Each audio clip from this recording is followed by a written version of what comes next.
Oi? Não. Agora começou. Agora sim. Gente, Deixa eu começar, eu faço sua apresentação, tudinho, certo? joia. Pronto. Boa tarde, pessoal. Meu nome é Warley Wilk, eu faço parte do Petecologia e é com muito prazer que hoje a gente inicia mais uma ecoprofissão falando sobre o mercado de trabalho e a ecologia no curso de Engenharia Agrícola e Ambiental. Hoje a gente vai ter como palestrante a doutora Laís Roberta. Ela é engenheira agrícola e ambiental pela Universidade Federal Rural de Pernambuco. Ela é mestre e doutora em engenharia civil, com foco em geotecnia pela Universidade Federal de Pernambuco, e é professora da Universidade Federal de Goiás. Tendo experiência nas áreas de geotecnia ambiental, monitoramento ambiental e saneamento. E ela irá palestrar sobre o tema de avaliação de impactos ambientais. É um prazer ter aqui conosco, doutora Laís Galdino, e a palavra está com a senhora. Oi, gente, boa tarde.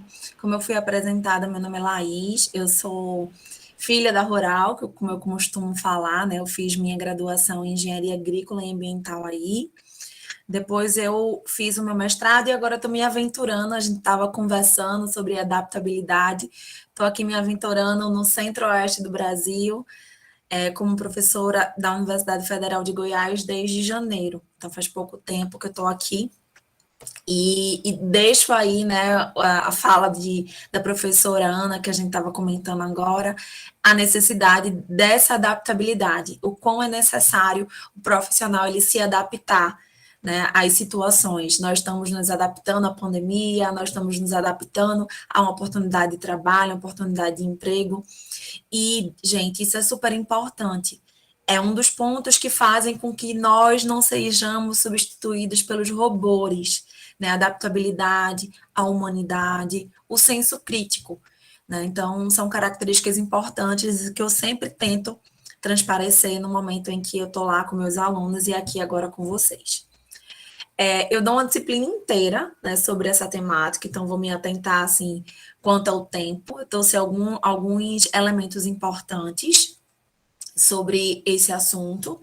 Não adianta a gente falar sobre impacto sem falar sobre aspecto, né, que é aquilo que pode causar os impactos, que são aqueles elementos de atividades produtivas, de serviços, que podem interagir, a forma com que a gente maneja esse aspecto faz com que ele possa interagir de forma positiva ou não com o meio ambiente. Então, todas essas ações humanas geram aspectos que podem, por sua vez, gerar impacto ambiental, que é o tema da nossa palestra de hoje.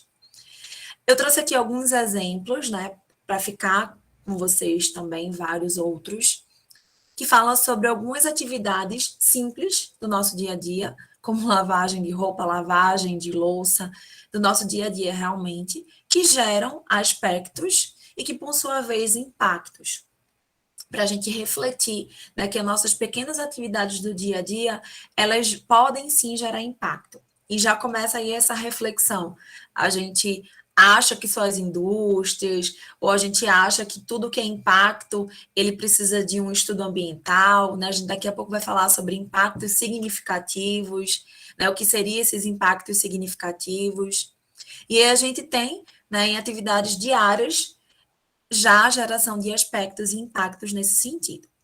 Mas o que seria impacto, né? Já que eu falei que o impacto é a consequência de um aspecto mal manejado.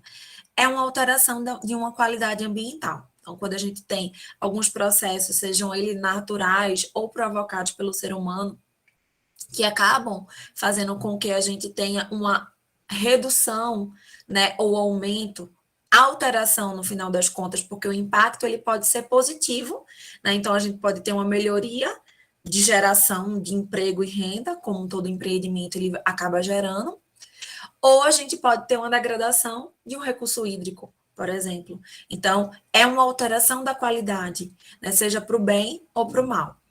E uma coisa interessante, gente, né, que a gente vai falar, um dos pontos importantes nesse contexto, é a participação pública. Tá? E quando a gente fala de participação pública, eu gosto muito de trazer essa imagem. O que é importante trazer, né, para as pessoas que estão envolvidas nesse processo, que são vários atores que estão envolvidos na avaliação de impacto ambiental, né, o desenvolvimento de um empreendimento, nós temos o impacto, que é resultado de uma situação com o projeto, a diferença de sem o projeto, de sem o empreendimento e com o empreendimento. Então, a diferença que nós temos entre o empreendimento ser instalado ou não é que vai gerar um impacto. Então, é isso que tem que ser mostrado muitas vezes para a população. Será que vale a pena, né, os impactos? Impacto a gente sempre gera. Para a gente estar aqui conversando sobre o meio ambiente, para a gente estar aqui nas nossas casas sentados, houve desmatamento, houve extração de recursos naturais, houve impacto. Então, a ideia é como minimizar, de utilizar ferramentas para minimizar esses impactos, para que eles não sejam significativos, né, que é um contexto que a gente vai falar daqui a pouco, a ponto de não valer a pena. Então, existem locais tão frágeis que não vale a pena a gente fazer a instalação do empreendimento, porque o que a gente vai gastar com medidas mitigadoras, compensatórias, um plano de monitoramento, não vale a pena, não é rentável. Então, daqui a pouco a gente vai falar um pouquinho sobre isso, tá? Eu vou perguntar assim, por que a gente tem que fazer avaliação de impacto ambiental de um aterro sanitário, que é bem a minha praia? Por que a gente tem que fazer? Não é um empreendimento consolidado, a gente não sabe o que é que ele gera de aspectos, por que toda vez a gente precisa fazer um estudo de impacto ambiental se o empreendimento é o mesmo? Porque o local onde ele vai estar sendo instalado é outro. Ele pode ser mais robusto, mais sensível, e aí os cuidados têm que ser maiores ou menores, de acordo com cada uma das especificidades. Eu estava falando no início aqui da conversa, né, que aqui no centro-oeste do país, em Goiânia, onde eu estou, chove muito, e aqui os raios e os trovões, eles são enormes. Então, é uma especificidade, né? Uma especificidade que tem períodos muito secos que não chove, né? Eu comentei com algumas pessoas aqui, tem épocas em Goiânia que faz mais calor que o Nordeste. Então, o clima, ele já influencia. Apenas um clima de uma região para outra influencia naquele empreendimento, naquela instalação daquele empreendimento, de um local para o outro. Tá? Então, são esses detalhes que é importante a gente avaliar dentro da avaliação de impacto ambiental. Gente, uma coisa importante também, a avaliação de impacto ambiental, ele tenta pensar, né, nos impactos e nas consequências de uma determinada instalação de um empreendimento, ou seja, uma ação. Nesse sentido, nós estamos no presente. Se eu estou olhando para um empreendimento que vai ser instalado e fazendo esse estudo ambiental, eu estou pensando, né, no futuro, em como eu devo proceder se acontecer isso ou aquilo, né, para evitar que o dano ambiental aconteça.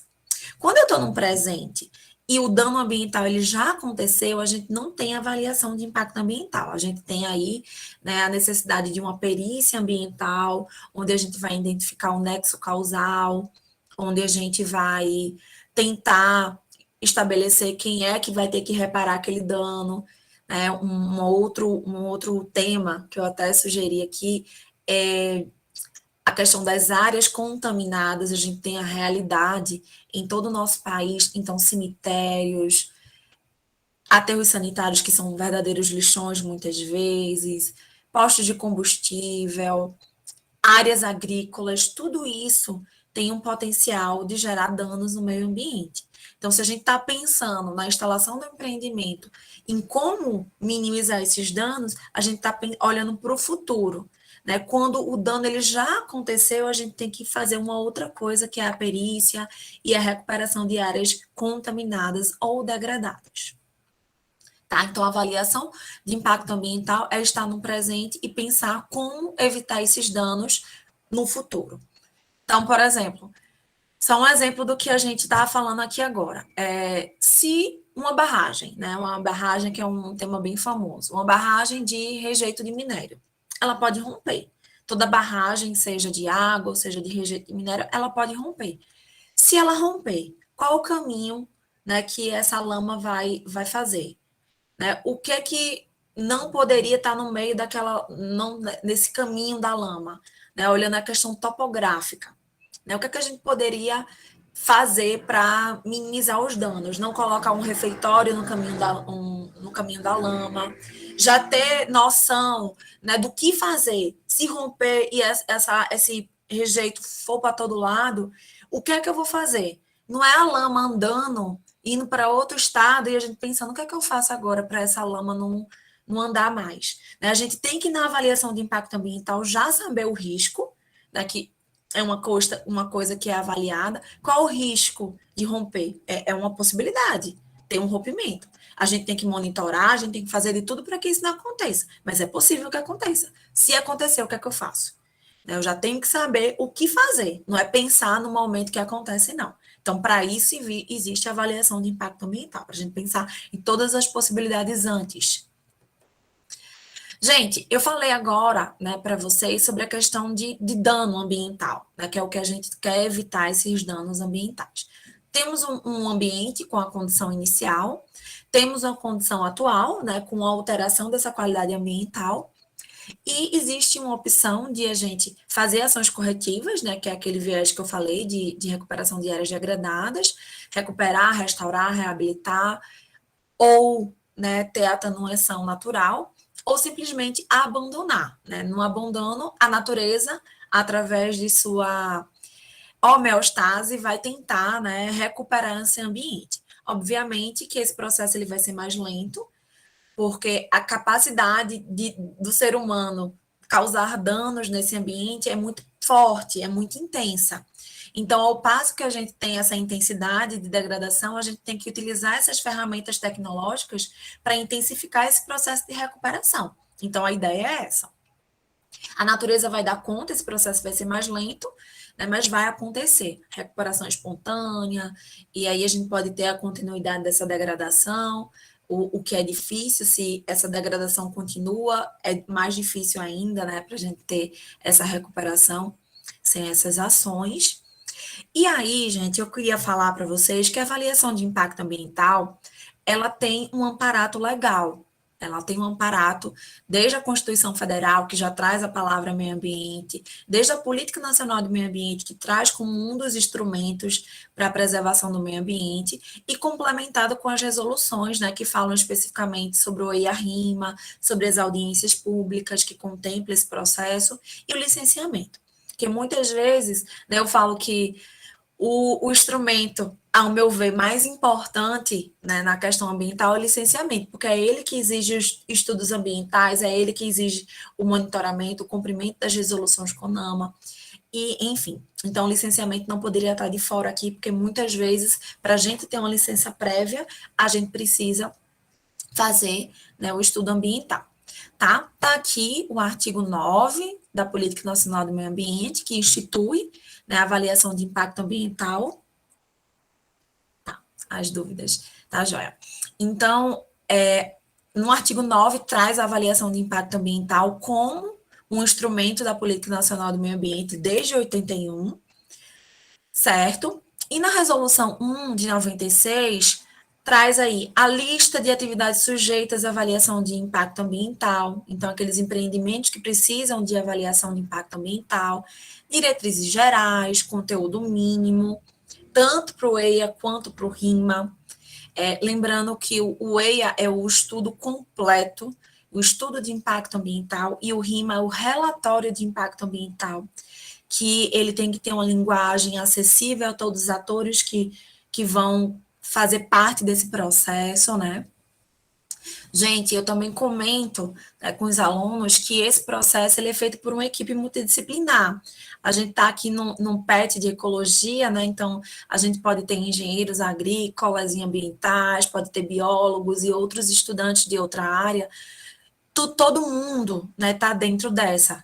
É possível participar. Eu conheço muito biólogo, inclusive, que tem mais facilidade de atuar no meio biótico, né, com identificação dos ecossistemas, identificação de espécies, espécies em extinção em especial, espécies endêmicas. Então, vocês têm muito mais propriedade, muito mais base da graduação para conseguir desenvolver, né? Ao passo que o engenheiro, seja ele qual for o engenheiro ambiental, ele consegue muito mais facilmente desenvolver a parte de meio físico, né? De meio abiótico, a parte de solo, de água. Claro que isso daí o aluno ele vai procurando, né, especializações, atuações, e ele vai conseguindo atuar nessas diversas áreas. Mas lembrando que ninguém faz uma IA-RIMA sozinho.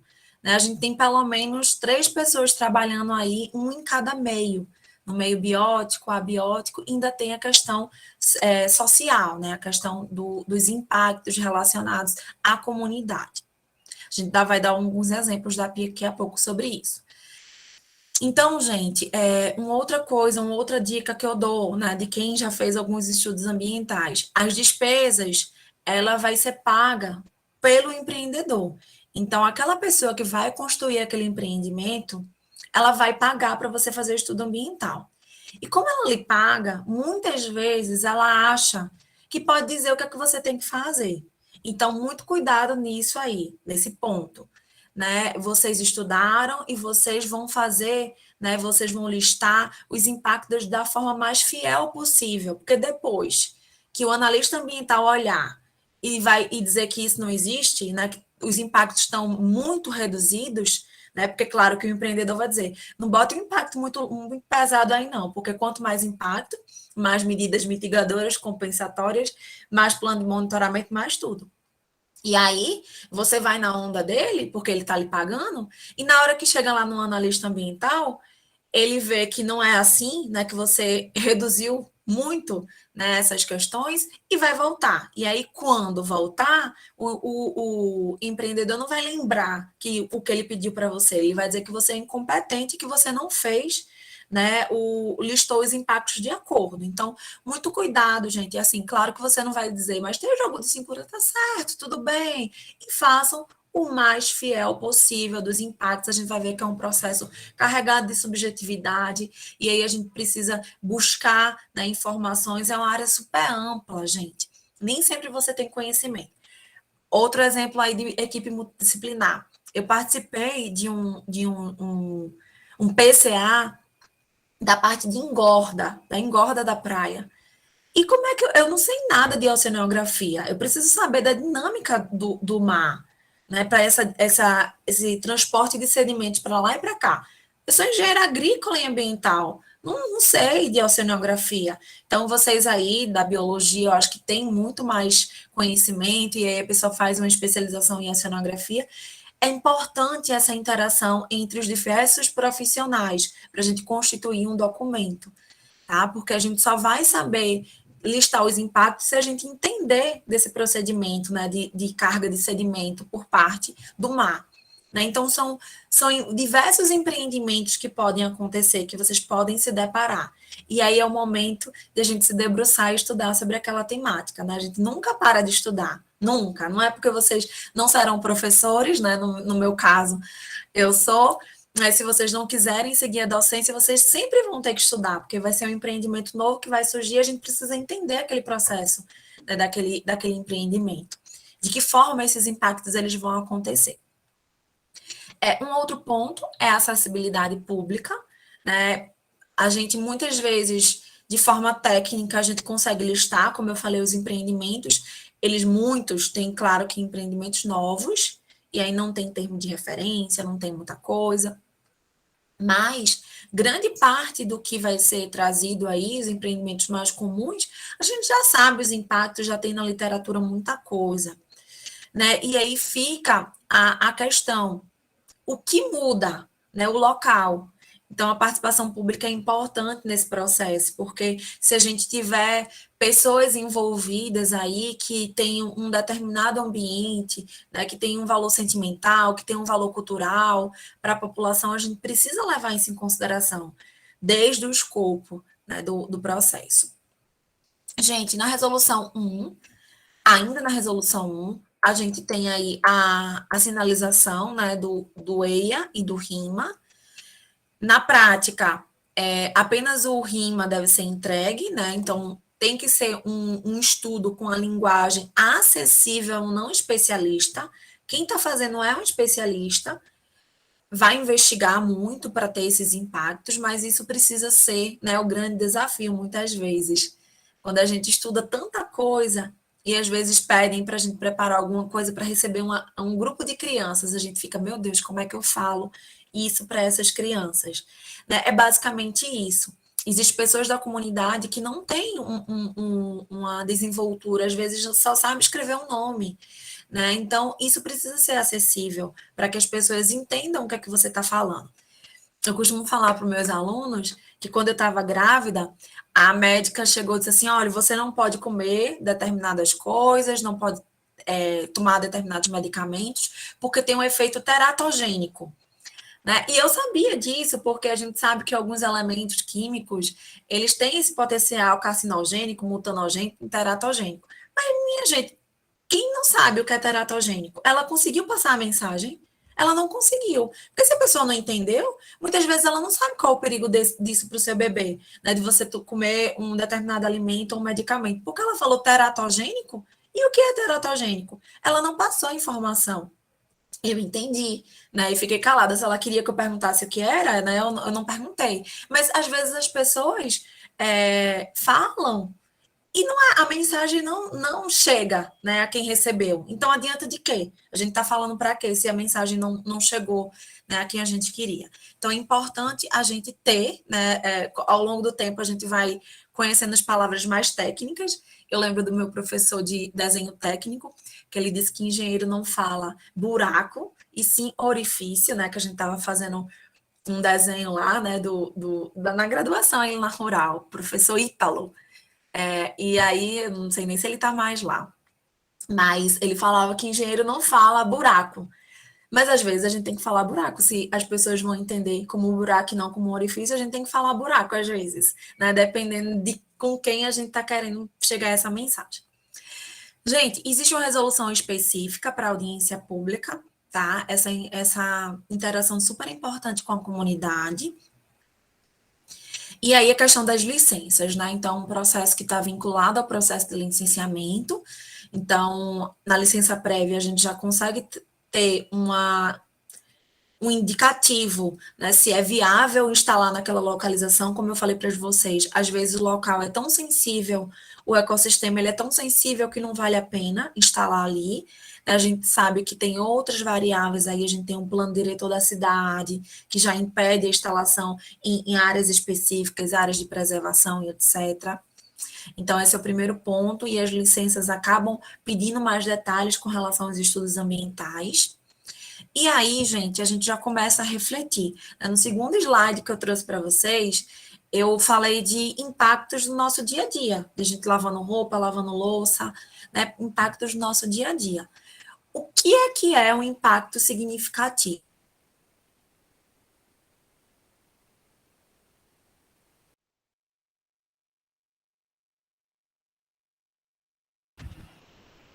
Objetividade. Travou. Oi? Foi, eu Não estou acabei de ouvindo. dizer que minha imagem tinha apagado aqui do celular. Travou um pedacinho, alguns segundos. Tá, deixa eu só. Obrigada por mencionar. Nesse slide mesmo aí, só uns segundos.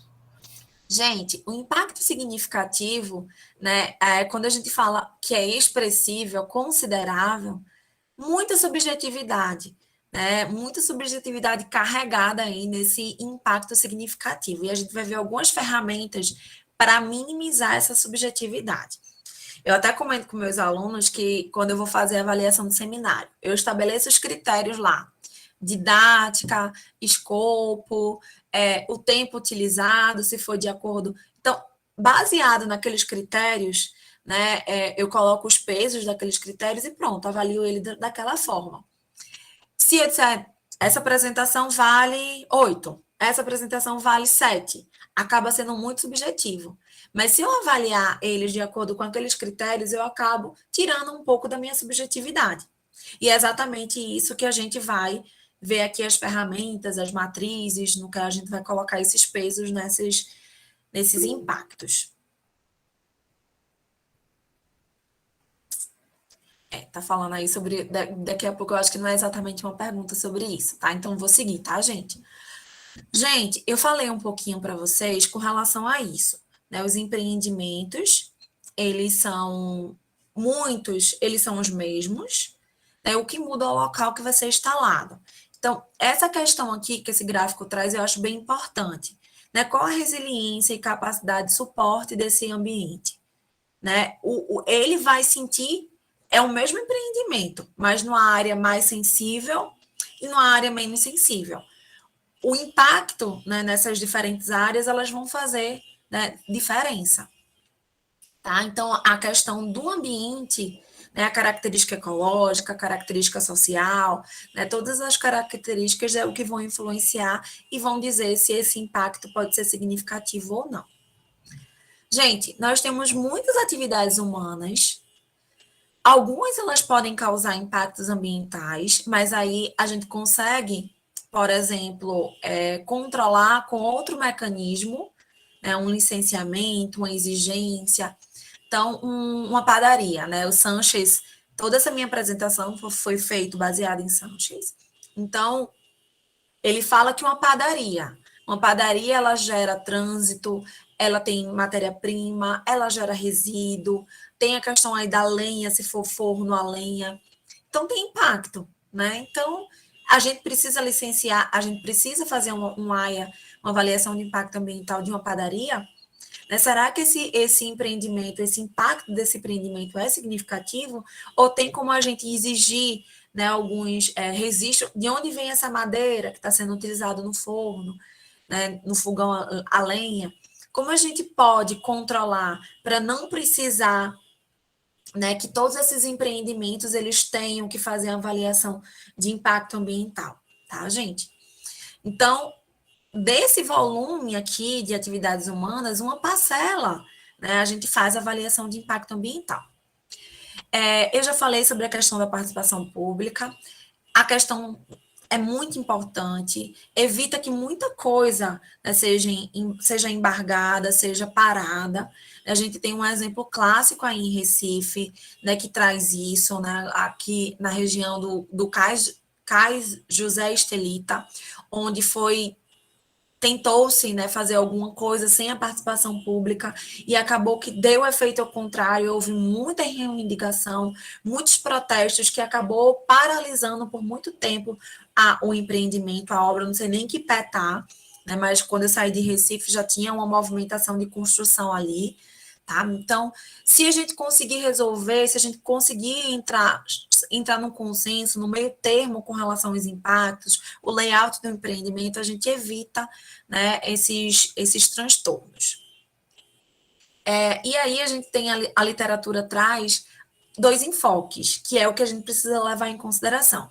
A gente tem o enfoque da população, né, daquela população não técnica, que tem valores diferentes, né, valores muito ligados à questão estética, à questão sentimental, propriamente dito, e o outro enfoque focado na questão científica, né, quais são as reivindicações do público, qual é o conhecimento para a gente saber, né, essa dinâmica do mar que eu falei aí, é um conhecimento muito técnico, que nos ajuda a identificação desses impactos.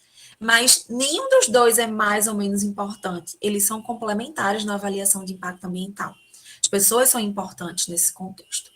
E aí, gente, muita coisa se fala de termo de referência.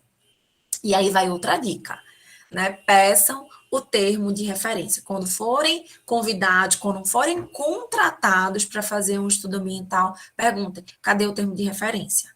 Né? Porque eles querem que vocês façam cobrem um valor, né? Façam um orçamento e digam um cronograma de quando vai entregar, né? São os principais fatores, qual é o preço e quando você vai entregar o estudo ambiental. Essas são as principais perguntas. Tudo vai depender do termo de referência. O que é que eu preciso fazer? Né? Qual o nível de detalhe? E os termos de referência, eles são fornecidos pelos órgãos ambientais. Tá? Muitas vezes, quando os órgãos ambientais são os de prefeitura, né, o CPRH ele já tem muito termo de referência. Se você entrar no site do CPRH, vocês vão ver que tem muito termo de referência, que diz exatamente como é que a gente precisa fazer o EIA-RIMA, ou o estudo ambiental que eles pedem lá. Mas as prefeituras, muitas vezes, não têm isso consolidado. E aí diz, não tem termo de referência. Aí você vai fazer o seu termo de referência. Então, a gente faz uma proposta, gente, oficial, faz lá no Word, depois gera um PDF, depois manda, né? Ou sei lá como é que vocês fazem hoje, mais tecnológica, né? Mas, enfim, foi assim que eu fiz. E aí a gente faz o escopo. O que é que eu acho importante para falar sobre essa temática? A gente faz o escopo, e aí é basicamente isso que eu estou falando com vocês, e a gente diz, para fazer isso, eu preciso de tanto tempo e eu vou cobrar tanto. Né? Aí depois eles dizem, tem que fazer isso. Aí surge, foi o que aconteceu comigo, aí surge um termo de referência. Depois que você disse o valor, né, para fazer aqueles pontos e o tempo, né, porque você precisa de mais tempo de dedicação, ele aumenta mais uma coisa. E aí, gente, esse ponto, às vezes, não dá tempo de fazer mais esses pontos. Eles deviam ter dito lá no início. Nada que não dê para resolver. Mas é importante, né, vocês preservarem a qualidade do trabalho de vocês. Eu preciso de mais tempo. Não, você disse que ia entregar com quanto tempo? Mas era tais tópicos. Então, gente, para evitar esses transtornos, insistam em pedir o termo. Não esqueçam de pedir o termo de referência, porque o termo de referência vai estar listado tudo o que vocês precisam fazer e vocês já fazem um orçamento, vocês já fazem um planejamento de quanto tempo vocês precisam de forma mais assertiva, né? Porque se você não sabe o que é que você vai fazer, né, você não vai ter como fazer esse cálculo. Tá? Então, é uma forma de você se orientar para elaborar o EIA, você vai saber qual é o conteúdo, qual é a abrangência, né, disso, qual a profundidade, quais são os métodos. É uma estrutura, um esqueleto, como essa imagem aí que eu trouxe para vocês. Quando tem um TR, é perfeito, porque ele é detalhado, tem alguns que são extremamente detalhados, pedem até a escala dos mapas que a gente vai entregar. Isso é ótimo, porque a gente segue a risca aquele detalhamento e pronto. Diz qual é a metodologia, diz qual é a forma, a frequência de consulta pública. Geralmente a gente só tem uma consulta pública no fim do processo, onde todo o estudo já está pronto e a gente só comunica à população do que vai ser feito. Infelizmente é assim, na maioria das vezes. Eu vou colocar aqui algumas coisas para a gente fazer diferente, tá? Para vocês fazerem diferente. Gente, uma coisa bem interessante que os termos de referência eles trazem, mas que independente deles trazerem, eu acho que é importante. Vocês mostrarem à comunidade que não tem como não ter impacto, mas vocês estão escolhendo a alternativa com menor impacto. Então, a gente pode fazer assim, assim, assado, com diferentes localizações, diferentes tecnologias, ou não ter um empreendimento. Essas são as opções. A gente está fazendo a opção menos impactante. E aí eu trouxe uma tabelinha, né, de uma hidroelétrica, né, com 3 alternativas, com o número de barragens, a potência que vai ser oriundo desse processo aí de barramento, a área inundada, pronto, já começa um ponto importante. Qual é a área inundada? A gente já começa a olhar, né, poxa vida, a alternativa 3 é praticamente o dobro de área inundada. Né? Aí, qual é a localização da barragem? Montante, jusante, ampliação da usina existente, etc. Então, a gente já começa a ver aí algumas alternativas. Qual é o túnel? Túnel de desvio, tem ou não tem? Casa de força, ao lado da barragem, aí já entram algumas questões técnicas. Vazão mínima à altura da cidade, não tem alteração. E aí, na alternativa 1 já tem uma alteração. Aí a gente já começa aí. Inundação de zona urbana, né? Não, nas 2 primeiras. Sim, 400 edifícios na segunda. Né? Então, esses são os planejamentos. Olha, vamos escolher a alternativa 2, porque a gente acredita que é a que tem menos impacto em termos de área de inundação, em termos de inundação de zona urbana. Né? Então, trazer isso para a população. Né? Tecnicamente, a gente pode fazer dessas 3 formas, e a gente está escolhendo a que tem menor impacto, como vocês podem ver aí. Tá?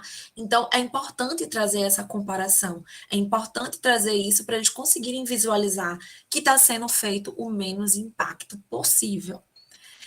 Gente, depois do termo de referência, a gente vai para o diagnóstico. Por que é importante a gente pensar no diagnóstico? Porque eu digo, como é que está o ambiente antes do empreendimento? Né? Às vezes, por exemplo, é uma das coisas que o órgão ambiental olha. Se o local que eu estou instalando meu empreendimento já é uma área desmatada, já é uma área degradada, já é uma área que precisa ser melhorada, não é uma área de mata, onde a gente tem um ecossistema robusto, sabe? Então, essa caracterização, esse diagnóstico antes, até respalda o empreendedor. Né? O ambiente estava dessa forma e eu vou fazer tais melhorias e etc. Então, o diagnóstico da situação atual é importante ser feito. E depois, baseado no diagnóstico, né, do local, né, de quão resiliente ou não ele é, a gente entra com os processos, né, do diferente tipo de empreendimento que tem, e aí faz a identificação do impacto, magnitude, importância, segue para o plano de gestão, que tem as medidas mitigadoras e de monitoramento, tá? Então, o estudo base é o diagnóstico ambiental. A gente vai ver a situação atual, meio físico, biótico, antrópico e a interação. Isso é importante. Muitas vezes a gente tem uma pessoa responsável por cada coisinha dessa, mas é importante que depois a gente tenha uma interação entre essas partes. A gente divide, né, no meio físico, biótico e antrópico, mas no final de contas está tudo junto e misturado. E a gente precisa ter essa leitura, né, do coordenador para tentar, né, uniformizar, para dar fluidez ao texto, para não ficar aquele negócio partido. Gente, o nome que é dado para uma situação futura, né? Então, vamos instalar esse empreendimento. Como é que vai ficar, né, esse ambiente? Essa projeção futura com a instalação desse empreendimento, ou se não decidir não instalar esse empreendimento, não vale a pena, é chamado de prognóstico ambiental, tá? Estudos base. Como é que a gente faz um diagnóstico? A gente tem trabalhado muito isso, né? Essas coisas em tempos de pandemia. Eu, professora novata aqui da UFG, tenho que desenvolver pesquisa, não sei muitas coisas, pandemia, então vamos usar muito os dados primários, os dados secundários, aliás. Então, os dados secundários, gente, são aqueles que estão na literatura. Então, vamos dar exemplo dentro da área de avaliação de impacto ambiental. Eu preciso saber qual o solo, eu preciso saber a topografia dessa região. Então, todos esses mapas disponibilizados pelos órgãos oficiais, Embrapa de solo, né, CPRM, a gente tem várias informações oriundas de mapas disponíveis na internet. Então, a gente pode utilizar essas informações que não foram diretamente confeccionadas para a gente, para ajudar nesse panorama. Qual o problema disso tudo? A gente muitas vezes acaba tendo uma abordagem muito genérica. Então, a gente faz um levantamento do município, mas aquele terreno, naquele município, ele tem qual característica? Então, quando a gente tem estudos ambientais, como o IARIMA, a gente pode fazer uso de dados secundários, mas, por exemplo, a gente usa um mapa de solo, mas depois a gente vai lá e faz algumas sondagens SPT para verificar, né, se é aquilo mesmo. Então, o mapa de solo seria um dado secundário, né, e o dado primário seria aquele que a gente vai levantar através da sondagem, por exemplo. Então, os estudos básicos, eles podem ser constituídos por esses dois tipos de informação. Tem muito dado, gente. A gente não pode, né, o que a gente vê em muitos estudos ambientais, encher linguiça. A gente vai trazer dados de clima, mas para quê? O que isso influencia no empreendimento? O que isso vai influenciar no empreendimento? Se o clima é assim ou assado. Né? A gente não pode colocar tudo que é informação, muitas vezes genérica, né? Tem muito dado existente aí. No INMET tem dados de precipitação, vento, né? Muita informação. Mas isso é útil em que sentido para o empreendimento? Né? Então, é muito importante a gente ter esse cuidado, certo? Gente, vocês estão vendo que uma parte, né, digamos assim, um terço, a gente consegue com os dados secundários. Os outros, a gente tem que ir atrás dessas informações com os dados primários, né, com coleta de amostra, análise dessas informações, etc. Uma coisa que vem sendo bastante utilizada em avaliação de impacto ambiental em outras áreas diversas é os sistemas de informações geográficas. É uma ferramenta bastante utilizada. A gente faz essa sobreposição de dados importantes, Não é só o solo, mas é a topografia, o clima, várias informações influenciam nesse processo. E aí, no meio físico, a gente tem o clima, qualidade de ar, águas superficiais, águas subterrâneas, a questão do solo, né? O solo para a Embrapa, por exemplo, traz a identificação de um solo superficial, até onde vai as raízes das plantas. Para a engenharia, às vezes a gente precisa saber algo mais profundo para instalar, né, uma fundação ou coisa do tipo. E aí, como é que a gente faz? Né? A gente precisa de informações de sondagem, por exemplo. Para a questão biótica, né, a gente precisa, né, fazer esse mapeamento desses habitats. Então, existem alguns sistemas classificatórios, né, que a comunidade científica utiliza, o mapeamento de biótopos do lado do serviço americano, a classificação bioecológica aí do IBGE, uma classificação específica da Mata Atlântica, por exemplo. Então, a gente pode fazer uso dessas classificações mais usuais pela comunidade científica, fazer esse mapeamento, né, não só com dados secundários, mas com dados primários, e lá a gente percebe que numa mesma mancha identificada, né, na Amazônia aqui, né, a gente tem, isso tudo é Amazônia, mas veja o quão diverso quem é biólogo tem mais propriedade de falar do que eu, mas veja o quão diverso a gente tem essas informações. A gente tem uma floresta densa, aqui uma vegetação mais baixa, com terreno arenoso. Então, tudo é um bioma só, mas o quão diverso é determinadas áreas, tá? Então, é importante isso. Questão de espécies, as relações, né, entre essas espécies, essa estrutura horizontal e vertical das cadeias e teias alimentares. E existe uma questão, gente, que fala sobre os impactos, né? A gente sabe, existe apenas um tipo de espécie, né? Quando a gente vê aí o processo de eutrofização, a gente tem mortandade de peixes, a gente tem mortandade de quase todos os outros dos animais presentes ali naquele ambiente. Né? Então, a gente tem uma dominância de uma determinada espécie. Ou seja, existe alguma coisa errada ali, que a gente não tem essa teia alimentar ali funcionando. Então, essa questão de frequência, de densidade e de dominância, elas são importantes quando a gente vai avaliar, né, um ambiente.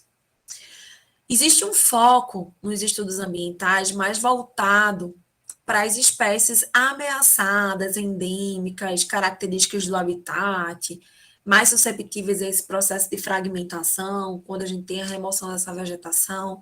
Então, por exemplo, o levantamento completo ele pode ser feito, mas no RIMA é dado maior enfoque para esses tipos de espécies, tá? No meio antrópico, geralmente é feito o levantamento com o IBGE, mas, mais uma vez, gente, a gente tem que fazer uso dos chamados setores censitários. A gente não pode, como aquele empreendimento vai ser instalado naquele município, a gente não pode trazer a população de todo aquele município, né, porque a população daquele todo município muitas vezes não são impactadas pela instalação daquele empreendimento. Então, a questão demográfica, ocupação, renda, escolaridade, outros indicadores. A questão do DataSUS também é importante. Então, se eu estou falando de um empreendimento na área de cimento, que tem liberação de muito material particulado, então a gente tem muitas doenças respiratórias, e o que é que mais tem aí? Né? Eu vi uma vez um estudo lá relacionado ao Porto de Suape, falando sobre aumento de gravidez na adolescência, ou até mesmo a gente pode ter as DSTs, com a vinda de muitos trabalhadores, né, para construir lá o porto, né? Então, aquela região ali, né, onde eles moraram, teve um aumento, né, de gravidez e, consequentemente, de doença sexualmente transmissível, por exemplo. Então, é um impacto que muitas vezes a gente não percebe, né? Nós engenheiros, nós biólogos, então por isso que é importante essa relação entre os profissionais, para a gente conseguir abrir a mente para outras coisas nesse sentido. Isso aqui eu já falei, tá, gente? Muitas vezes a gente traz uma informação muito genérica que não traz a informação na escala local, que é onde o empreendimento vai ser instalado. E muitas vezes é isso que a gente precisa, uma especificidade maior. A pesquisa bibliográfica ela ajuda muito, dados secundários, mas também a experiência da equipe nos ajudam a listar esses impactos que vão ser abordados, tá? Precisamos elaborar uma lista detalhada das atividades do empreendimento para que, olhando para essa atividade, a gente consiga perceber quais são os impactos gerados. Gente, existem algumas ferramentas, né, para a gente fazer isso, e as matrizes são as principais. Eu trouxe aqui para vocês, né, para depois vocês verem com calma, a gente já está com um tempo meio curto, que é esse exemplo aqui, ó. Uma lista detalhada das atividades que compõem o empreendimento. O empreendimento, ele começa com planejamento. E ele termina lá com a desativação. No caso aqui é um aterro sanitário. Então, a gente tem todas as atividades. A gente tem que recobrir com solo, plantar grama, monitoramento geotécnico, monitoramento ambiental. Então, se a gente conseguir, né, destrinchar o empreendimento em tudo que ele vai do berço ao túmulo, a gente consegue vislumbrar, né, conhecendo esse empreendimento, quais são as etapas. E tem muita coisa na literatura, gente. Isso aqui está listado lá em Sanches. Então, não é só, né, eu ter uma experiência com o estudo ambiental, não é só eu ter informação na literatura, eu preciso entender o projeto, né? Preciso entender qual é o projeto do aterro, eu preciso entender o ambiente. Gente, isso aqui, ó, que eu acabei de falar, é genérico. Pesquisa bibliográfica e experiência da equipe nos ajuda a identificar. E agora, eu trouxe uma outra coisa. A gente precisa entender o projeto e a gente precisa entender o ambiente onde ele vai ser instalado, para identificar os impactos ambientais, tá? Então, a gente precisa de uma forma mais genérica e uma forma mais específica, que é o que esse slide traz. Muita gente pode participar, né? Engenheiros, cientistas naturais, sociais, outros técnicos, porque aí várias pessoas pensando ajudam nesse contexto. Quais são as ferramentas que nos ajudam nesse sentido? Eu tenho visto, né, quando eu fiz, eu tenho utilizado muito matriz. Né? As listas de verificação é basicamente aquilo que eu apresentei no slide anterior, tá? Do aterro sanitário. Mas na matriz a gente consegue interagir uma coisa com a outra. Os diagramas de interação eles podem ser utilizados para explicar alguma coisa que seja mais difícil entender. E outras ferramentas, inclusive ferramentas matemáticas. Gente, olha aqui as tabelas, como as matrizes como são bem tranquilas. A gente consegue dizer componentes físicos, bióticos, socioeconômicos, a fase, né, fase de implantação, o que é que se tem, né, desde recrutamento de mão de obra, desde a dispensa dessa mão de obra, né, que vai ter que ser dispensada porque a construção vai acabar, né, e aí se foi negativo, se foi positivo, se é certo de acontecer, tem impacto que a gente acha que vai acontecer, mas pode não acontecer, tá? Então, as matrizes, elas são bem legais de a gente trabalhar. Essa é a mais simples. Vejam como é essa aqui, ó. Essa aqui é bem mais completa, tá?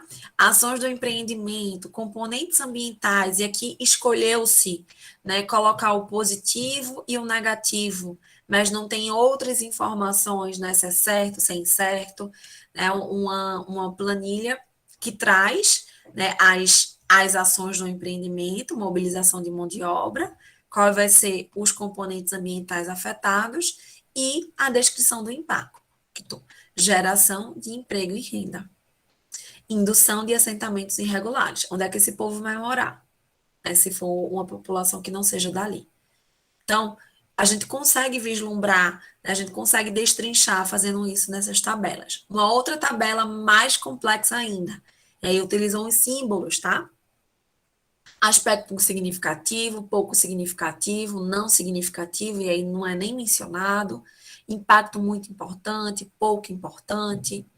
E aí a gente traz os aspectos e os impactos, mas nesse viés aí de aspecto e impacto, que foi aquele conceito primeiro que a gente viu lá no início da minha apresentação. Então, são as principais formas que a gente tem de apresentação. Gente, a resolução CONAMA, ela pede para a gente classificar os impactos dessa forma, se eles são benéficos, adversos, diretos, indiretos, imediatos, a médio e a longo prazo, temporário ou permanente. Então, por exemplo, se eu tenho uma inundação de uma determinada área, mas isso vai ser permanente. Se eu estou falando de uma barragem, eu vou inundar isso de forma permanente, não vai ser temporário. Eu estou tendo um impacto lá na geração de esgoto, porque eu tenho as pessoas que estão trabalhando naquela obra, eu tenho aquela geração, né, enquanto a obra está sendo feita, mas depois, né, vai continuar ou não vai? É um impacto reversível ou irreversível? Ele consegue se acumular, ele consegue ter uma sinergia com outros fatores? Existe ônus ou bônus sociais relacionados a isso? Então, é a forma que a resolução CONAMA 1, aquela que a gente falou, pede para a gente destrinchar. Na literatura tem outras classificações, tá, gente? Que a gente pode colocar naquelas nossas tabelas. Eu queria falar agora sobre os diagramas de ação. Então, como a terraplanagem, ela pode, por exemplo, reduzir a população de peixes. Então, às vezes isso não está claro. Então, um diagrama, claro que não dá para fazer tudo, todos os impactos do empreendimento, não dá para a gente fazer tudo, né? Mas como é que a gente consegue entender algo que seja difícil de entender? A terraplanagem aumenta o solo exposto, tem processos erosivos, essa areia, né, esse solo, que ele pode ser carreado para a água, fica em suspensão, ficando em suspensão ele dificulta a incidência da luz solar nessa coluna de água, aumenta a menor produção primária, redução do zooplâncton e redução da quantidade de peixes. Ou a gente pode continuar aí, né, e ter um processo de assoreamento. Esse material não fica em suspensão, esse material ele fica, né, ocupando, né, o fundo dos rios. E esse assoreamento causa o soterramento das comunidades betônicas que influencia na população de peixes. Né? E, por sua vez, a gente vai ter um aumento da frequência e intensidade de inundação.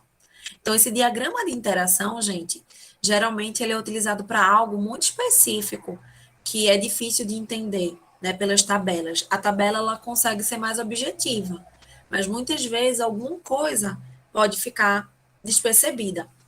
Para o técnico pode ser muito tranquilo, mas quando a gente faz audiência pública e a população diz isso a gente pode tentar explicar, né, através da confecção desse diagrama.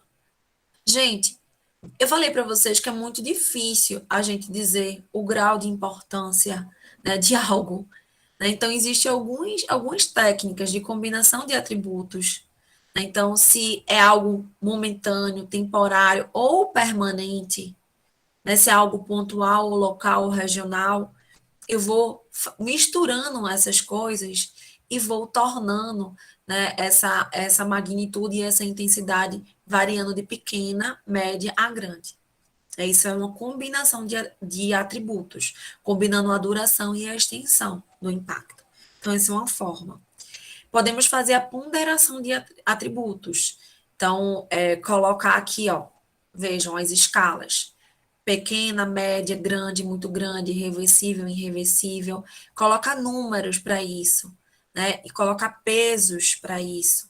A magnitude e a reversibilidade tem um peso maior do que a probabilidade de ocorrência e enquadramento legal. Então, a gente pode estabelecer esses pesos, esses valores e fazer essas devidas multiplicações, que é uma forma de ponderação, e a gente chegar, né, a essa significância, a esse peso desses impactos. É uma forma da gente reduzir essa subjetividade. Olha, gente, existe muita diferença entre a perspectiva humana, dos cidadãos, ecológica e econômica. Muitas vezes a gente acha que a perspectiva econômica ela se sobrepõe.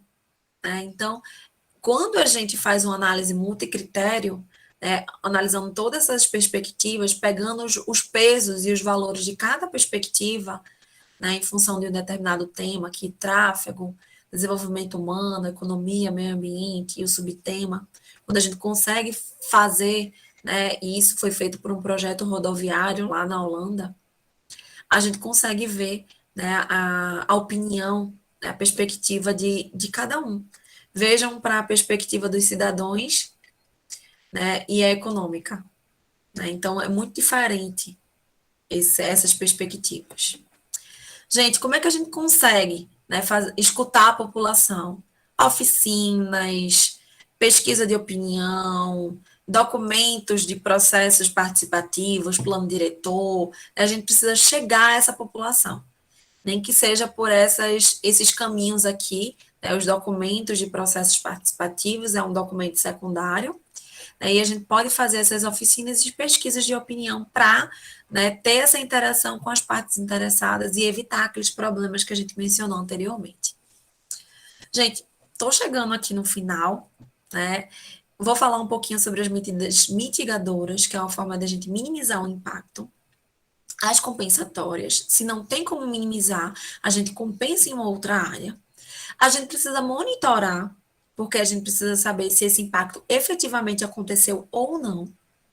E os impactos positivos, a gente precisa saber se eles estão sendo devidamente valorizados. Não adianta gerar emprego e renda se a população que vai ser afetada, ela não consegue dar conta. Ela não tem escolaridade, ela não tem formação. Então, a vaga vai abrir e ela não vai conseguir aquela vaga. Né? Outra pessoa de outra região vai pegar aquela vaga. Então, como é que a gente pode, né, ajudar essa população que vai ser impactada também, né, ter esse emprego? Isso é interessante. Né? Se você está lá, se você trabalha numa empresa próximo da sua casa, você vai dizer, ó, minha gente, teve algum erro, teve algum acidente, mas é uma coisa pontual, né? A empresa trabalha direitinho, etc. Isso é importante até para a aceitação, né, da comunidade ali perto. Isso é muito importante.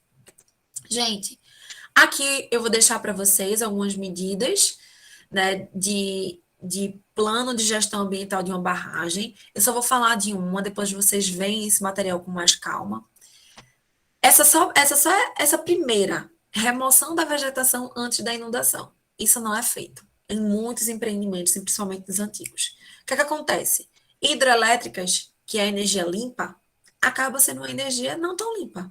Porque todo esse material, toda essa vegetação, todos os animais que morreram afogados, né, num processo de inundação não planejada, ele é matéria orgânica, vai se degradar e vai emitir gases do efeito estufa ao longo do tempo. Né? Então, simplesmente um planejamento inicial de remoção do material que está ali, até para um replantio, né, de árvores maiores, etc. Se não foi feito, a gente tem toda uma modificação daquele empreendimento. É um detalhe, né? E aí fica para vocês olharem essas medidas aí com mais calma. As medidas mitigadoras, gente, eu trouxe aqui um exemplo, né, de como a gente consegue fazer. Né? Então, fragmento de vegetação, com maior importância, com média importância, como é que a gente faz? Né? A menor distância entre dois pontos é uma reta, né? Então, alternativa 1. Né? Mas tem como a gente fazer de outra forma? Tem como a gente ter essa alternativa aqui, 2 ou 3? Né? Tudo isso tem que ser pensado. Se a gente tem fragmentos de vegetação que a gente não precisa desmatar, tá? Isso é uma forma de a gente minimizar o impacto. Compensar. Como é que a gente compensa? Pode ter uma indenização monetária, ou a gente pode, se eu degradei um mangue, né, existem empreendimentos que não tem como. Então, não tem como eu não degradar um mangue se eu vou construir um porto. O porto é na beira do mar. Vai degradar mangue, não tem jeito. Agora, se eu vou construir um shopping, né, eu posso não construir em cima do mangue, né? Então, tem empreendimentos e empreendimentos aí. A gente pode relocar, né, para um local, um outro local. Tem empreendimentos que não dá.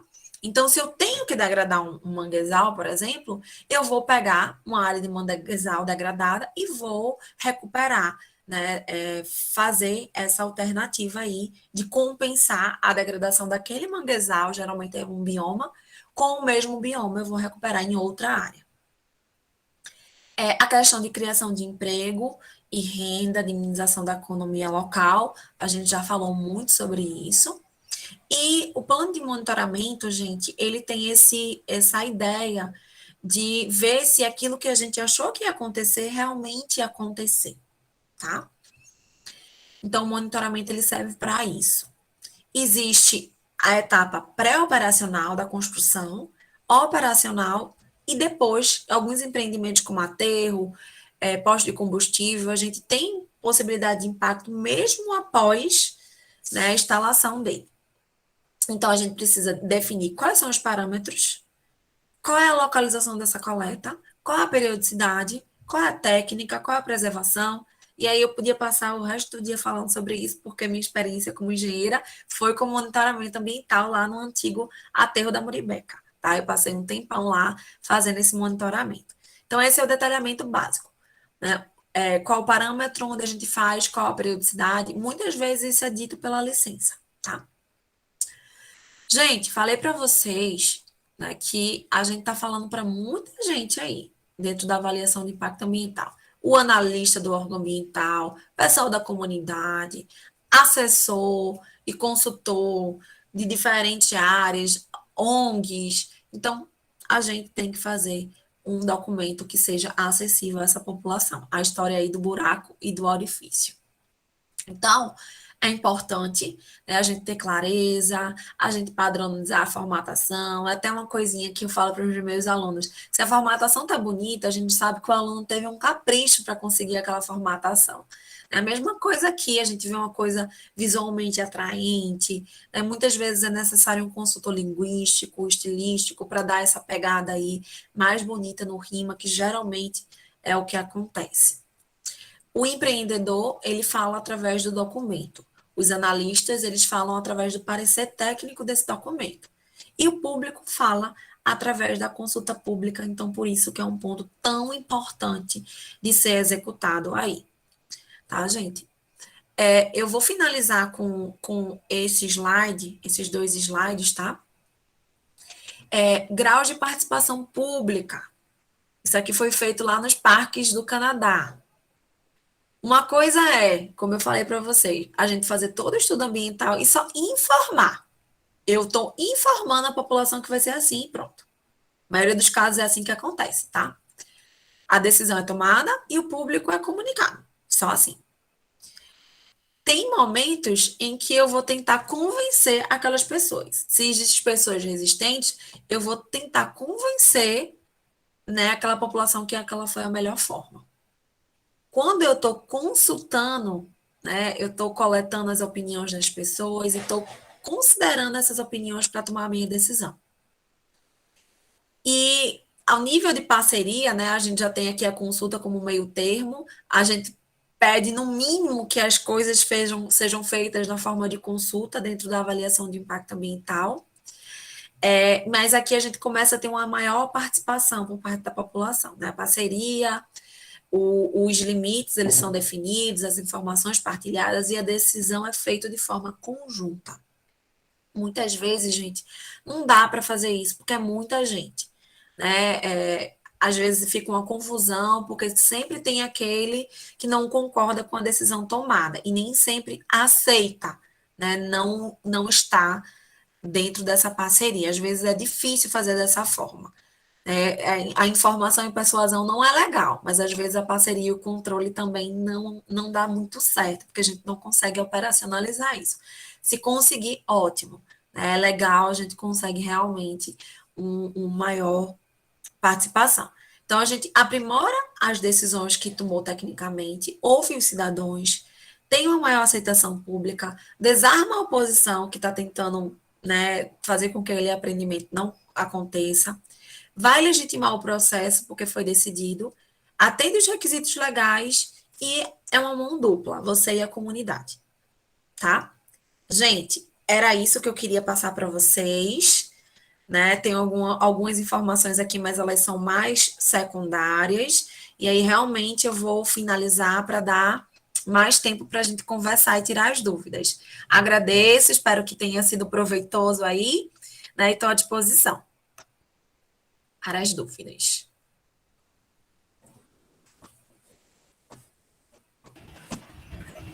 Antes de começar as dúvidas, eu só queria passar uma informaçãozinha de que a ata de presença já está no chat, e eu também coloquei no chat um formulário referente ao nosso evento que vai ocorrer semana que vem, o Ocus Mercado de Carbono. Então, quem gosta da área de mercado de carbono e tem curiosidade, aproveita para se inscrever. Bom, passando para as perguntas, passando pelas perguntas, tem um comentário de Cláudio, ele colocou um comentário aqui em cima, em relação... não tem uma pergunta específica ainda, mas talvez um ponto que pode ser discutido. Foi comentado como os biólogos podem ter um papel importante em um estudo de impacto ambiental. Porém, sou estudante de biologia e tive que pagar a cadeira de avaliação de impactos ambientais como optativa na engenharia agrícola e ambiental, e agora estou aqui vendo o ecoprofissão voltado para o mesmo curso. Isso seria um problema no currículo do meu curso, especificamente, ou será que os biólogos, no geral, não são incentivados a trabalhar nessa área? Antes de tu comentar, tem outros comentários aqui que são relacionados a esse mesmo comentário de Cláudio. Como o comentário de Joel, que ele concorda com Cláudio, falando que há um déficit no curso de biologia em relação a essa cadeira, a esse assunto.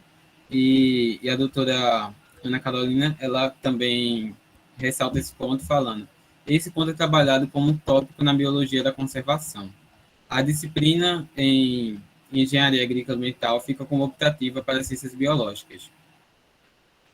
O núcleo docente estruturante está revendo a matriz para ver se precisamos colocar uma disciplina específica no departamento de biologia ou se já existe, ou a que já existe na UFMPE, com optativa já seria suficiente.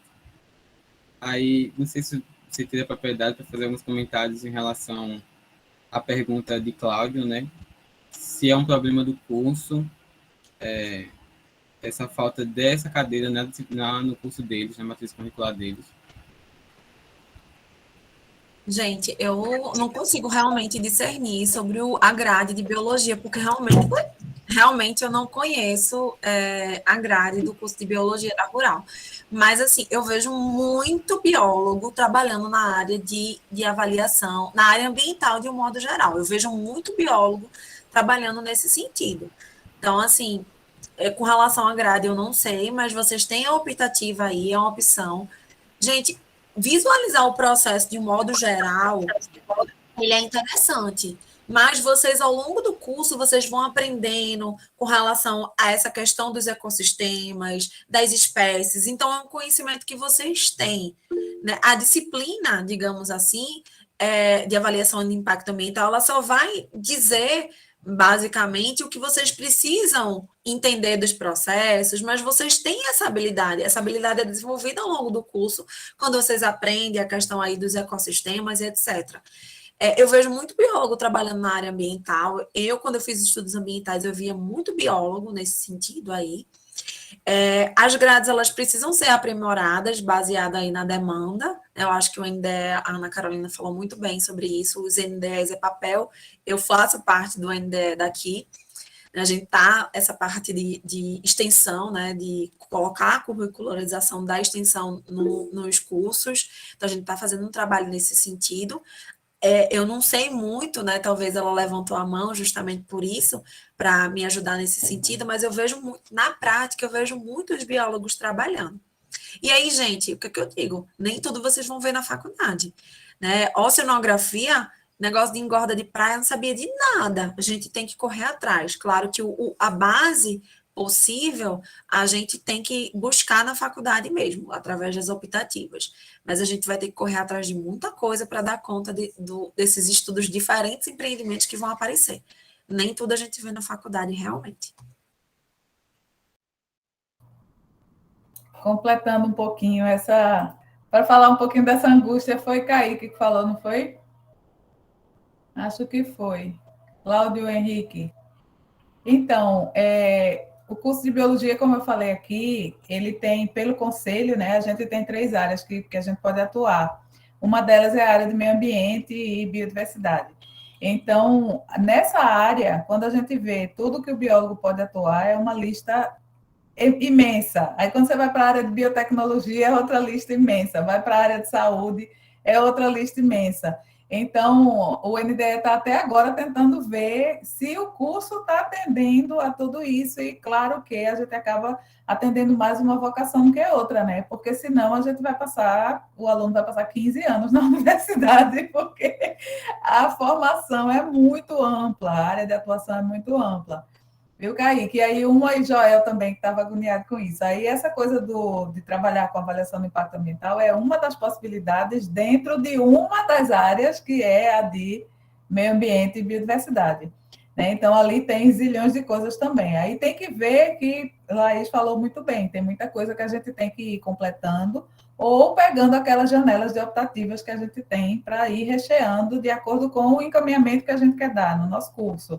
Né? E aí uma delas é essa possibilidade de fazer essa disciplina em outro departamento, já que existe professor, professora que tem a habilitação, que trabalha na área, então talvez seja até melhor você fazer lá do que a gente criar uma nova disciplina com um programa muito parecido dentro da mesma universidade. Então, a gente está na otimização, né, da mão de obra do professor, que é uma coisa que é bom quando seja o professor especialista, é bom para todo mundo. Então, a gente está tentando ver qual que vai ser o melhor caminho nesse sentido. E Laís falou muito bem. E tem outra coisa, gente, se vocês pegarem alguns estudos de impacto ambiental, né, alguns RIMAs, que é o que geralmente está disponibilizado, olha a equipe. A equipe é multidisciplinar, assim, num grau que às vezes você tem lá o agrônomo que fez a parte de solos, você tem o cartógrafo que fez a parte, como Laís mostrou, do geoprocessamento e tal, né? E o geógrafo pode nunca ter tido uma disciplina de avaliação do impacto ambiental, ou o agrônomo também, ele está ali na equipe. Aí vem o biólogo fazendo um levantamento de fauna, o outro biólogo fazendo levantamento de flora. Então, as especializações acabam afunilando também essa hora. Não necessariamente você vai coordenar a equipe para ter essa visão, né? Às vezes você participa, mas você nem chega a fazer todas essas planilhas e tal, porque você está dando a contribuição, fazendo um levantamento, né? Você é contratado para fazer esse pedacinho. Aí você vai ter o arquiteto, você vai ter o historiador, você vai ter o paleontólogo, o biólogo também, paleontólogo, trabalhando numa avaliação dessa, vai ter um arqueólogo. Então, é muito, uma pessoa de saúde, né? Um profissional de saúde de epidemiologia, então é muito ampla, dependendo isso que Laís falou, a impressão que dá é que uma pessoa só vai fazer isso, nunca. Não tem como, né? Então, nem todas aquelas profissões que estão ali tiveram essa disciplina nas suas graduações. Então, acho que tem que ver também, ter uma orientação, assim, talvez as coordenações fazerem mais isso, né? De dizer, ó, se você está querendo formar seu currículo para esse lado, aí vê ali o rol de disciplinas que você pode fazer. Né? Bem colocado. Alguém falou mais algumas coisas aqui, o Ali. Foi o Rodrigo. Só ressaltando aqui que o Lourenço perguntou sobre a gravação. A gravação ela vai ficar disponível no nosso canal no YouTube, PTEC UFRPE. Quando nós enviarmos o certificado de estudinho, a gente também pode enviar o link da gravação que já vai estar lá. Bom, passando para a pergunta de Rodrigo Leandro, ele pergunta: eu entendo mais para cima. Qual é o exemplo de projeto relevante que não foi aprovado, mesmo com toda a pressão econômica? Pois entendo que a economia sempre sobrepõe o ambiente, ou estou equivocado? Realmente é difícil, né, a gente ter essa análise aí dos analistas, mas deixa eu dar um exemplo a vocês. Até mesmo a questão do Cais José Estelita teve que ter uma modificação do projeto. Não foi aceito, né, depois de tanto protesto por parte da população, ele não foi aceito da forma que estava. Inclusive, estava previsto, né, tornar aquela área privada, né, igual em alguns locais. Então, aquele cais, né, que a gente consegue ver ia ser privado, só ia ter acesso quem fosse do empreendimento. E aí, que empreendimentos residenciais, comerciais, houve uma modificação, né, trazendo aí, porque teve muitos protestos, até tinha Ocupa Estelita, teve muito protesto nesse sentido, desse empreendimento específico. Outros empreendimentos, né, a gente não tem essa movimentação, né, não tem essa quantidade de gente trabalhando, realmente acaba sendo aprovado. A gente tem empreendimentos, que foi o empreendimento que eu acabei de mencionar aqui para vocês, que tecnicamente não era para ser aprovado, porque ele fica, né, foi construído em cima do manguezal, não era para ser aprovado. Né? Não vou falar o nome, mas eu acho que muita gente já sabe, né, desse tipo de empreendimento. Não era para ser instalado. E aí faz um monte de medidas sociais, né, mas não era para ser instalado ali. Né? Infelizmente, tem coisas que vai além da questão técnica e vai para a questão aí política, que infelizmente acontece. Muitos empreendimentos, eles passam por essas modificações, é pedido, né, modificação aí do layout, modificação do projeto, para atender parcialmente, né, essa situação. Mas existem questões políticas, né, como em todas as áreas, que a gente não entende por que aquilo foi aprovado daquela forma. Mas tem o caso aí da movimentação do Caio José Estelita, que não deu tão certo. Né? Esse negócio de empurra de goela abaixo, que eles vão aceitar, que geralmente é o que acontece, a participação pública é muito ínfima. Mas às vezes, em algum momento, dá ruim, né? Como diz a história. E é isso. O Caio José Estelita é o exemplo que me veio na cabeça. Bom, a Carla Silva ela pergunta: todo empreendimento precisa de uma avaliação de impactos ambientais? Não.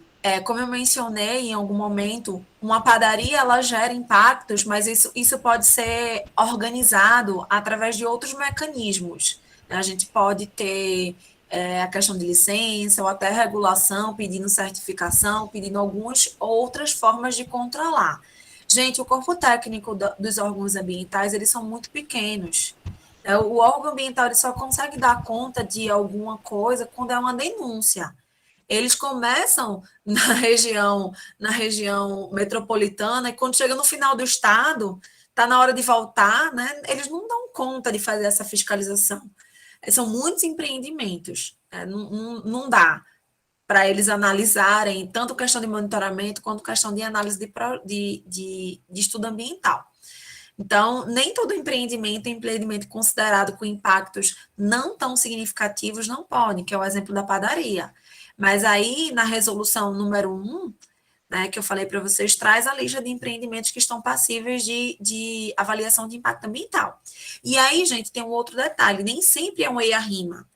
O EIA-RIMA é o estudo ambiental mais completo. A gente tem estudos mais simplificados, né, que tem PCA, outras nomenclaturas de estudos mais simples, né, que podem ser realizados. Mas a avaliação de impacto ambiental envolve todos os estudos.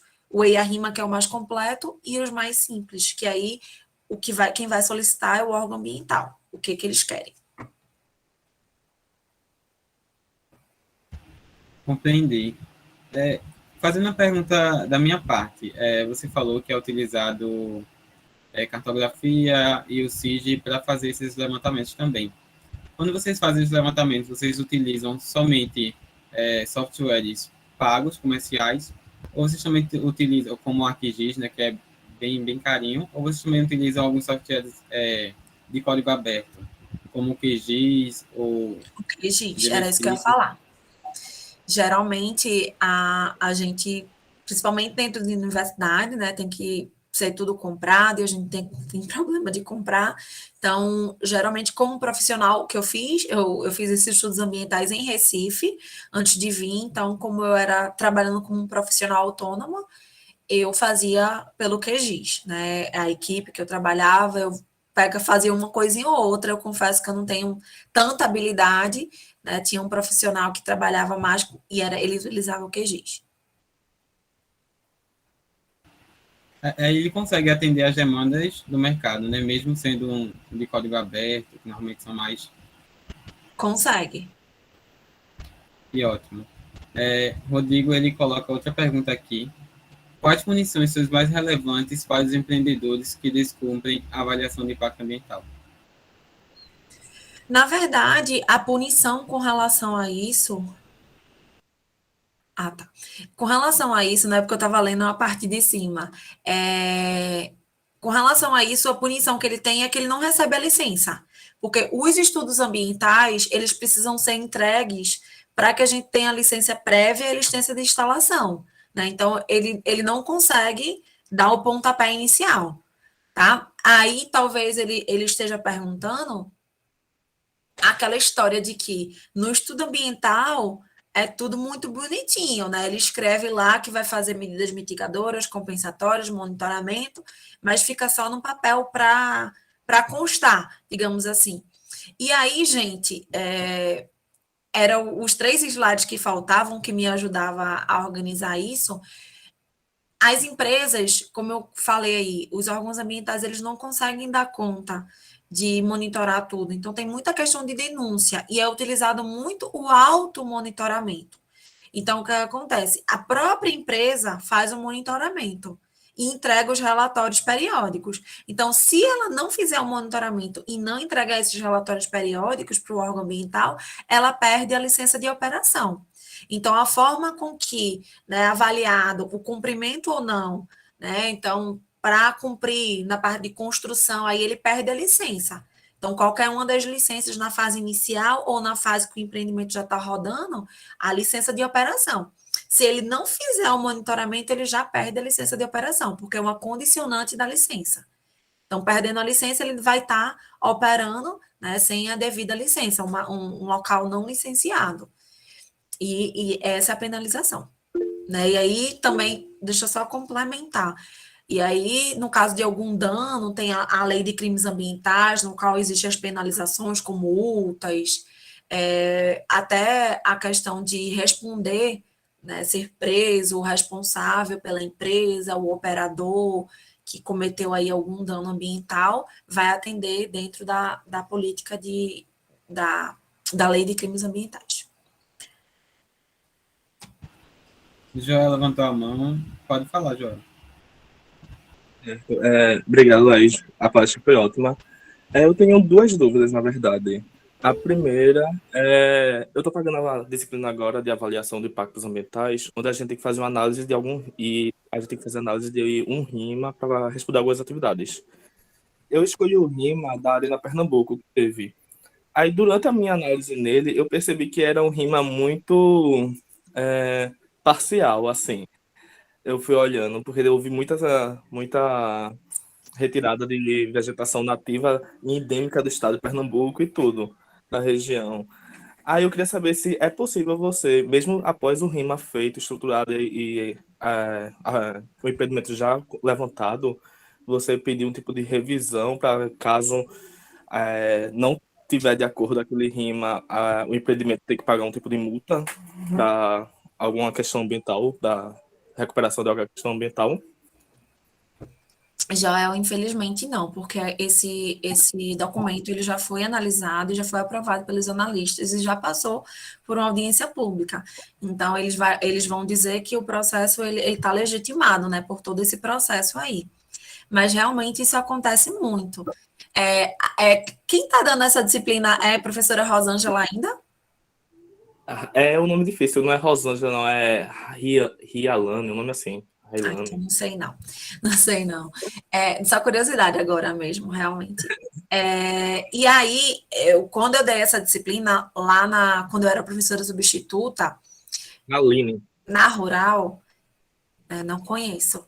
Já estou ficando velha, já faz o quê? 11 anos que eu acabei a graduação. Não conheço, não. E aí, quando eu dei essa disciplina, eu pedi para os alunos fazerem isso mesmo. E aí, alguns pegaram no site do CPRH, que é mais fácil, e outros conseguiram em prefeituras. Né? E foi engraçado porque o aluno fez assim, professora, ela está dizendo que o impacto positivo pela valorização dos imóveis daquele local é mais importante do que a geração de resíduos perigosos. Era um empreendimento de laboratório de análises clínicas. Então, uma cidade do interior, onde não tem empresa que consegue tratar os resíduos perigosos, perfluorocortantes, etc., geração de resíduo perigoso nessa cidade não tinha a menor importância, né? Dentro do impacto ali, dentro do valor que é dado a esse impacto.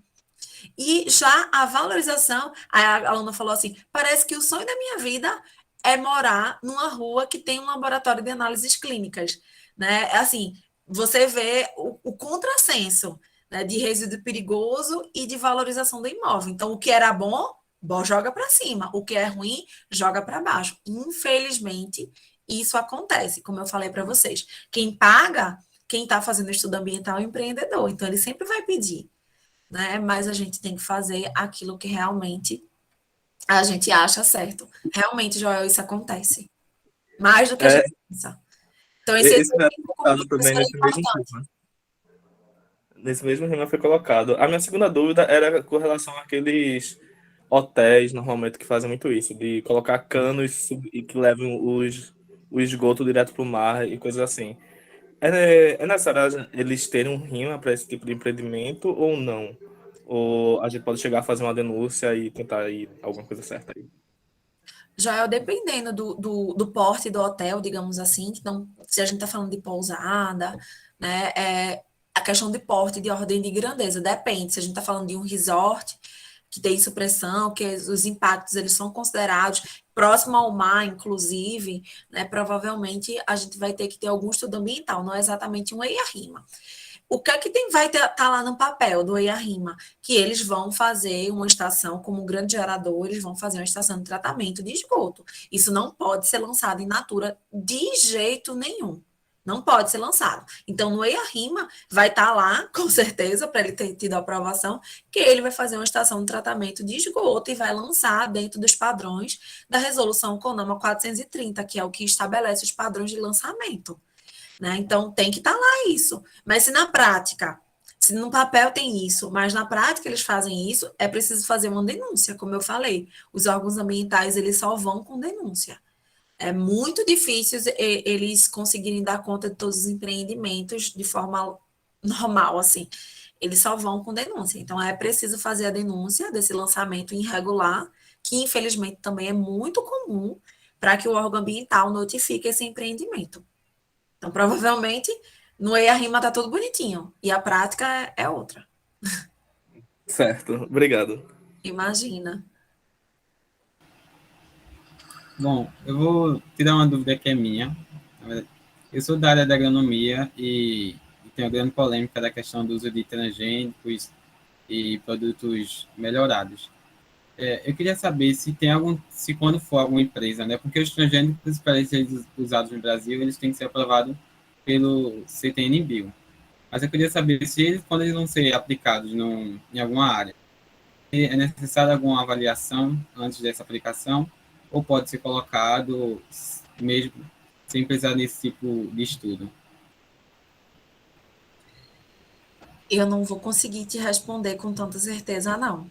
Né? O que eu sei como engenheira agrícola, né, é que, e como algumas coisas que eu já li, que, por exemplo, não é nem a questão agricultura orgânica. Então, se você faz agricultura orgânica, mas seu vizinho não faz agricultura orgânica, sua plantação pode ser contaminada. Bem como a questão dos transgênicos. Então, eu não sei, assim, a questão de distância, mas uma vez, se for uma pequena, dependendo da dimensão da lavoura, a resolução 1 fala, inclusive, isso, lista os empreendimentos que estão passíveis, né, de estudo, avaliação de impacto ambiental, e tem alguns que eles dizem, tais empreendimentos, né, questão elétrico, né, então, dependendo de tanta potência, né, de tantos hectares, dependendo do tamanho também do empreendimento, do porte do empreendimento, digamos assim. Com relação a especificamente essa questão dos transgênicos, eu não sei te dizer. E realmente existe essa questão de contaminação de uma lavoura para outra, quanto ao uso de fertilizantes. As sementes, né, elas podem circular, os passarinhos podem levar de um lugar para outro e pode gerar essa contaminação. Eu não sei se existe alguma regulamentação nesse sentido. Não sei te dizer. De forma assertiva, não sei. Entendo. E eu também queria saber se alguém para fazer avaliação de impactos ambientais, ele precisa ser concursado por algum órgão de fiscalização ou se ele pode trabalhar como autônomo? Pode trabalhar como autônomo. Eu lembro, né, que na época a empresa, na verdade, era uma empresa que me contratou, né, porque geralmente essas empresas que pegam, e aí eu tive que mandar fazer no centro da cidade de Recife um talão de recibo como autônomo, né? Minha gente, eu tô ficando velha mesmo. Então, me mandei fazer, né, com o meu CREA, não sei o quê. Você pode trabalhar como autônomo e tinha que preencher. Eu acho que agora existem outras coisas tecnológicas, né? Mas não precisa, você pode trabalhar como autônomo, sim. Aí você preenche aí o recibo, né, do serviço que foi prestado, coloca lá as informações, qual foi o serviço, pode fazer como autônomo, não tem problema nenhum.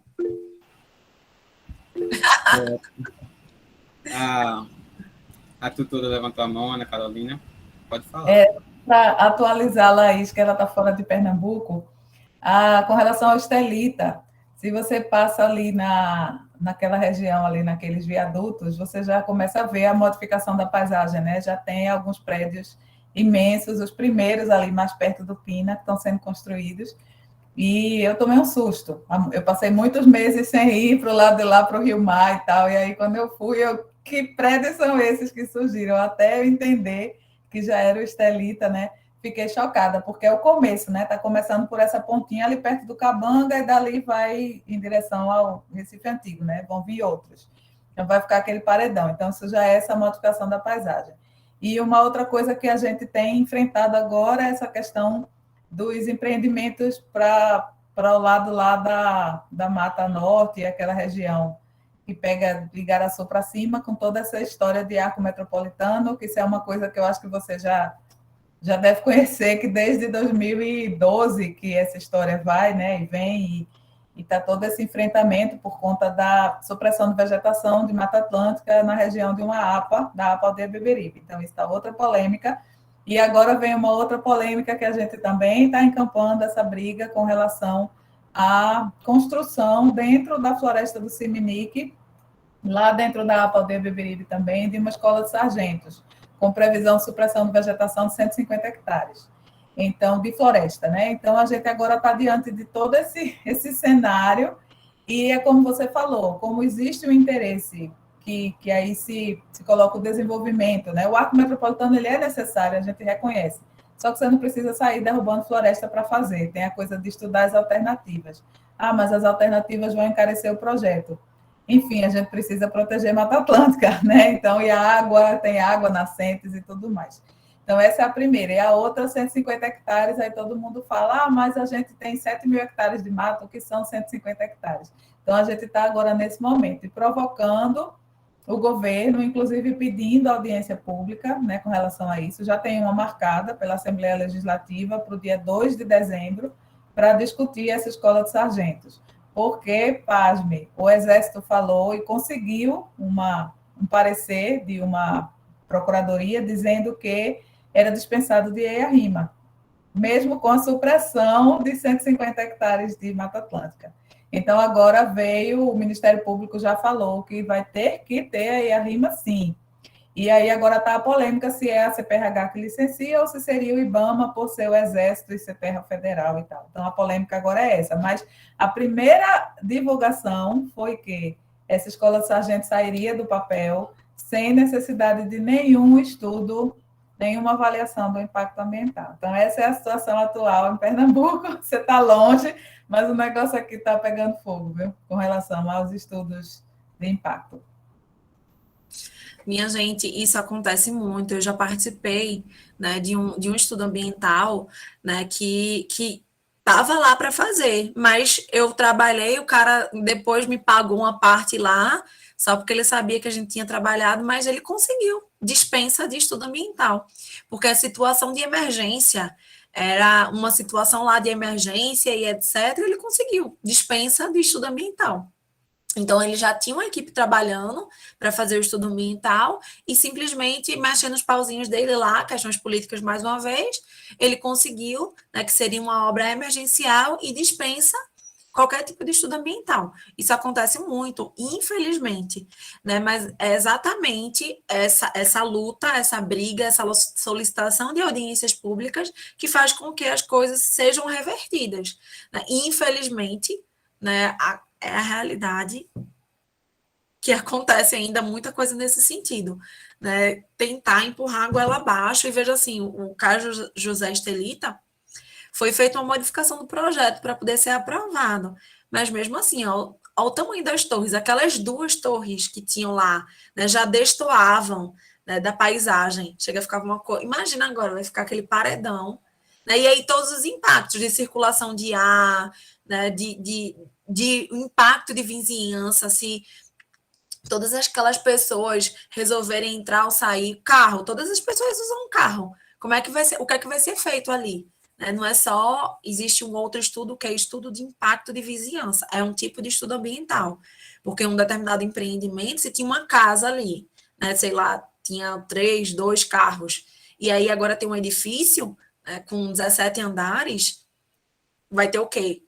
50 carros saindo ali todo dia. Então, qual é o impacto disso para a vizinhança? Então, tudo isso precisa ser analisado.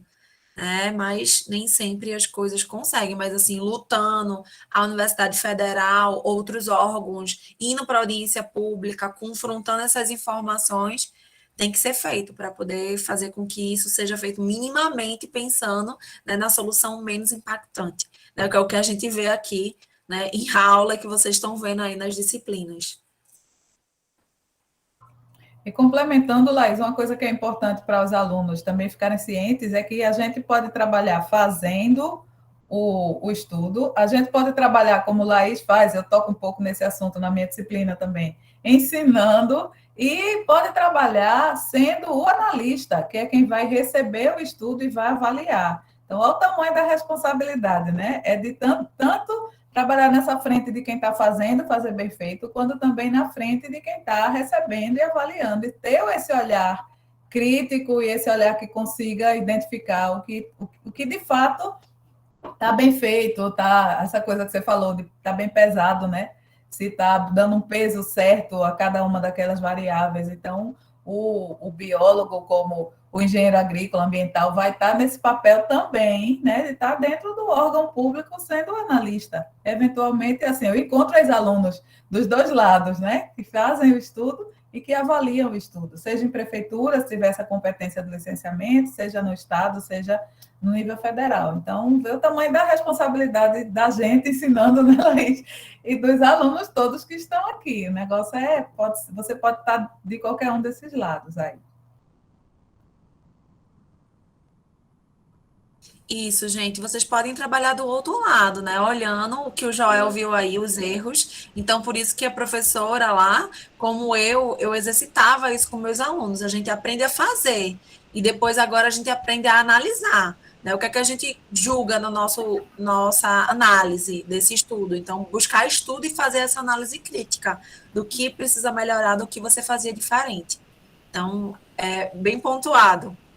É um local de trabalho que vocês podem. Eu tenho um colega de engenharia agrícola que trabalha em órgão ambiental. É uma possibilidade também, gente. Eu tenho colegas biólogos que trabalham também como analista, né? Então, espalha essas pessoas assim, a gente se espalha. E aí, quem sabe amanhã, né, Laís, a gente está trabalhando com alguém e vê A gente se junta. um colega fez, o outro colega está avaliando e a gente está no meio, a gente está na briga. Chamando a audiência pública e está na briga. É verdade. Bom, né? A gente tá se aproximando das 5 horas agora, então vamos encerrar. Pessoal, só ressaltando aqui que eu coloquei a ata de presença de novo no chat e também o link para a inscrição do OICOS, Mercado de Carbono. Quem quiser o certificado do Ecoprofissão de Engenharia Agrícola e Ambiental, não se esqueçam de assinar a ata de presença. Bom, doutora Laís, a senhora quer passar alguma mensagem para a gente ir aproximando do encerramento?